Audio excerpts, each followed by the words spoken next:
Si tu as déjà ressenti ce vide après un rejet, ce moment où tu te demandes « qu'est-ce qui ne va pas chez moi ?», alors cette vidéo est pour toi. Parce que la vérité, c'est que le rejet n'est pas une fin, c'est un signal. Et aujourd'hui, tu vas enfin comprendre pourquoi ça t'arrive, et surtout comment transformer ça en force. Si cette vidéo t'a aidé à voir les choses différemment, abonne-toi dès maintenant pour ne pas rater les prochaines. Laisse un j'aime pour soutenir la chaîne, et dis-moi en commentaire, quelle est la plus grande leçon que tu as tirée d'un rejet? Et surtout, partage cette vidéo à quelqu'un qui en a besoin.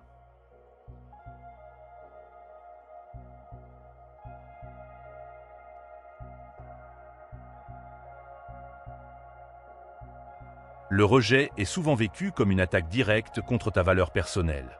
Tu peux rapidement penser que tu n'es pas assez bien, pas assez intéressant ou pas à la hauteur. Pourtant, dans la réalité, le rejet parle très rarement de qui tu es profondément. Il reflète beaucoup plus une situation, un contexte ou une dynamique entre deux personnes qu'un défaut réel chez toi. Comprendre cela est essentiel, car cela t'évite de construire une image négative de toi-même basée sur des expériences isolées. Très souvent, le rejet est simplement une question d'incompatibilité. Deux personnes peuvent avoir de bonnes qualités, mais ne pas partager les mêmes attentes, les mêmes valeurs ou le même rythme de vie. Ce décalage peut créer une absence de connexion, même si tout semble bien en surface. Ce n'est pas un échec, c'est juste un manque d'alignement. Et vouloir forcer une connexion là où elle n'existe pas naturellement mène presque toujours à un rejet. Il y a aussi le facteur des signaux mal interprétés ou absents. Parfois, tu penses qu'il y a un intérêt, alors que l'autre personne est simplement polie, amicale ou distante. Tu avances avec une perception différente de la réalité, et quand tu exprimes ton intérêt, le refus arrive. Cela ne veut pas dire que tu es rejeté en tant que personne, mais simplement que la situation a été mal comprise dès le départ. Un autre élément important, ce sont les peurs de l'autre. Beaucoup de personnes rejettent non pas par manque d'intérêt, mais parce qu'elles ne sont pas prêtes. Peur de s'engager, peur d'être blessées, peur de perdre leur indépendance. Ces blocages internes peuvent pousser quelqu'un à dire non, même face à une bonne personne. Dans ce cas, le rejet est une protection personnelle, pas un jugement sur toi. Enfin, il faut intégrer que certains facteurs échappent totalement à ton contrôle. Le timing, l'état émotionnel de l'autre, son passé, ses priorités du moment, tout cela influence énormément les décisions. Tu peux arriver dans la vie de quelqu'un au mauvais moment, même si tu corresponds parfaitement à ce qu'il recherche. Et dans ce cas, le rejet n'est pas une condamnation, mais simplement une question de circonstance. Le manque d'estime de soi est souvent invisible, mais il influence profondément ta manière d'interagir avec les autres. Ce n'est pas seulement une question de pensée négative, c'est une énergie que tu dégages sans même t'en rendre compte. Quand tu doutes de ta valeur, tu agis différemment. Ton regard, ton ton de voix, ta posture, tout peut trahir une forme d'insécurité. Et les autres le perçoivent, parfois inconsciemment. Cela peut créer une distance ou une hésitation chez l'autre, même si, en réalité, tu as toutes les qualités pour plaire. Ce manque de confiance te pousse souvent à chercher la validation extérieure. Tu veux être rassuré, accepté, apprécié, parfois à tout prix. Alors tu adaptes ton comportement, tu dis ce que l'autre veut entendre, tu fais passer ses besoins avant les tiens. Mais à force de vouloir plaire, tu perds en authenticité. Et paradoxalement, ce n'est pas attirant. Les relations solides se construisent sur la sincérité, pas sur le besoin constant d'être validé. Il peut aussi créer une forme de dépendance affective. Tu t'attaches vite, tu investis beaucoup émotionnellement dès le début, et tu donnes une importance énorme à une personne que tu connais à peine. Cette intensité peut être perçue comme une pression. L'autre peut se sentir submergé, comme s'il devait répondre à des attentes trop fortes, trop tôt. Et souvent, cela mène à un rejet, non pas parce que tu n'es pas assez bien, mais parce que le rythme ne correspond pas. À l'inverse, certaines personnes réagissent au manque d'estime en se fermant. Elles évitent de montrer leurs émotions, elles n'osent pas exprimer clairement leurs intentions, par peur d'être rejetées. Elles deviennent distantes, ambiguës, difficiles à comprendre. Et cela crée de la confusion. L'autre ne sait pas sur quel pied danser, ne comprend pas tes signaux, et finit par se désengager. Enfin, le manque d'estime de soi agit comme un filtre déformant. Tu interprètes facilement les situations de manière négative. Un simple silence devient un rejet, un détail devient une preuve que tu n'es pas à la hauteur. Tu te sabotes sans le vouloir. C'est pourquoi travailler sur ton estime personnelle est essentiel. Plus tu te sens solide intérieurement, plus tes relations deviennent naturelles, équilibrées et beaucoup moins marquées par le rejet. L'une des raisons les plus silencieuses du rejet, Ce sont les attentes irréalistes que tu construis sans même t'en rendre compte. Tu rencontres quelqu'un, et très vite, tu projettes une image idéale dans ton esprit. Tu imagines une connexion parfaite, une entente naturelle, une relation fluide, mais cette vision est souvent déconnectée de la réalité. Le problème, ce n'est pas de vouloir quelque chose de beau, c'est d'exiger inconsciemment que tout corresponde exactement à ce scénario. Et quand la personne en face ne rentre pas dans ce cadre, la déception devient inévitable. Cette idéalisation te pousse à voir l'autre non pas tel qu'il est, mais tel que tu veux qu'il soit. Tu ignores certains signes, tu minimises des différences importantes, ou tu accélères le rythme de la relation. Tu t'attaches plus à ton imagination qu'à la personne réelle. Et cela crée un déséquilibre.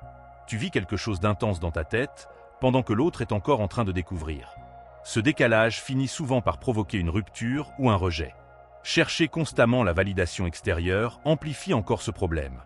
Si tu attends des autres qu'ils te rassurent, qu'ils te donnent de la valeur ou qu'ils comblent un vide intérieur, tu mets une pression invisible sur la relation.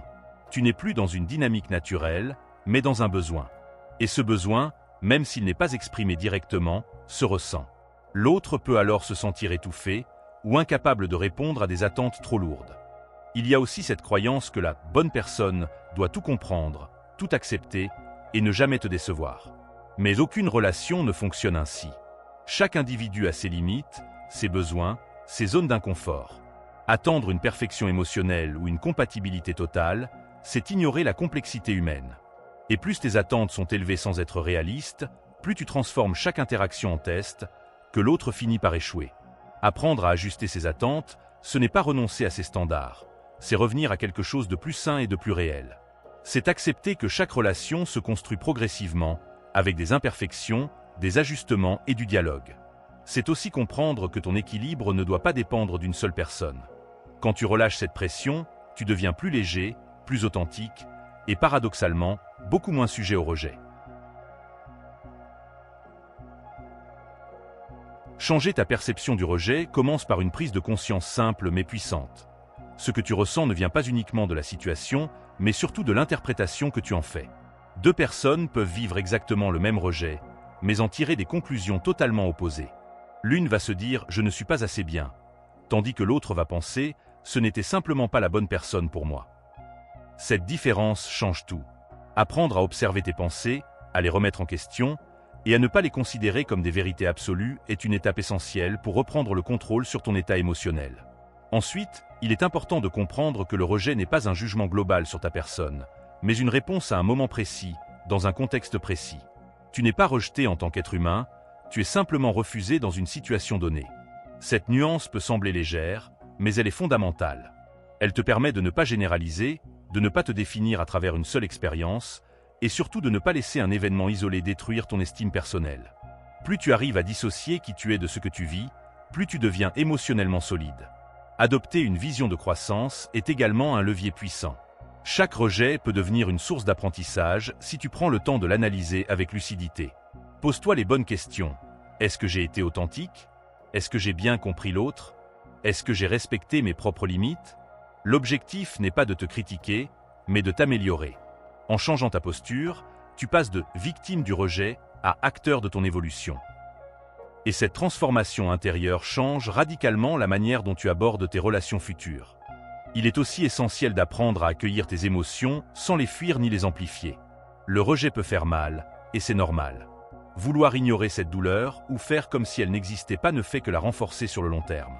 Au contraire, autorise-toi à ressentir, à comprendre ce qui se passe en toi, sans te juger. Mais attention à ne pas t'y enfermer. L'objectif est de traverser l'émotion, pas d'y rester bloqué. Plus tu développes cette capacité, plus tu deviens résilient face aux situations difficiles. Enfin, rappelle-toi que le rejet fait partie intégrante de toute vie humaine. Personne n'y échappe, peu importe son niveau de confiance, son apparence ou sa réussite. La vraie différence se fait dans la manière d'y répondre. Ceux qui avancent ne sont pas ceux qui évitent le rejet, mais ceux qui refusent de s'arrêter à cause de lui. En intégrant cette réalité, tu enlèves au rejet son pouvoir paralysant. Tu arrêtes de le craindre, et tu commences à l'utiliser comme un outil pour grandir, t'affirmer et te rapprocher des bonnes personnes. Changer les choses commence par une base que beaucoup négligent, l'acceptation de soi. Tant que tu cherches à être validé par les autres pour te sentir bien, Tu restes dépendant et vulnérable au rejet. S'accepter, ce n'est pas prétendre être parfait, c'est reconnaître ses qualités autant que ses imperfections, sans se dévaloriser. Plus tu te connais, plus tu t'assumes, et plus tu dégages une forme de stabilité émotionnelle qui attire naturellement. Les gens ressentent quand quelqu'un est bien avec lui-même, et cette énergie change complètement la dynamique des relations. Ensuite, il est essentiel de travailler ta communication. Beaucoup de rejets naissent de malentendus, de non-dits ou d'attitudes confuses. Apprendre à exprimer clairement tes intentions, tes envies et tes limites te permet d'éviter ces situations floues où l'autre ne sait pas comment te lire. Une communication saine, ce n'est pas convaincre ou séduire à tout prix, c'est être authentique, direct, tout en restant respectueux. Cela crée des échanges plus sincères et te rapproche des personnes réellement compatibles avec toi. Il faut aussi apprendre à construire une vie qui ne tourne pas autour des autres.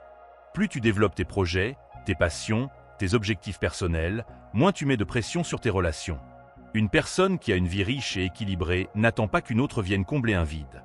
Au contraire, elle partage déjà quelque chose de construit. Cela change tout, car tu passes d'un besoin à un choix. Et une relation basée sur le choix est toujours plus saine et plus durable. Un autre point fondamental est ta capacité à gérer tes émotions. Le rejet peut faire mal, c'est normal, mais ce qui fait la différence, c'est la manière dont tu réagis après.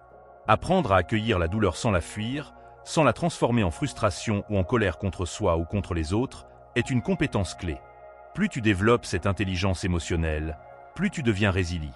Et cette résilience te permet de continuer à avancer sans te refermer. Enfin, accepte que le changement est un processus qui demande du temps. Il n'existe pas de transformation instantanée. Comme le montrent de nombreux témoignages, notamment sur des forums comme Reddit, apprendre à gérer le rejet et à évoluer demande de la patience et de la constance. Chaque expérience, même difficile, est une opportunité de progresser. Si tu restes engagé dans ce travail sur toi-même, tu finiras par attirer des relations plus alignées avec qui tu es réellement.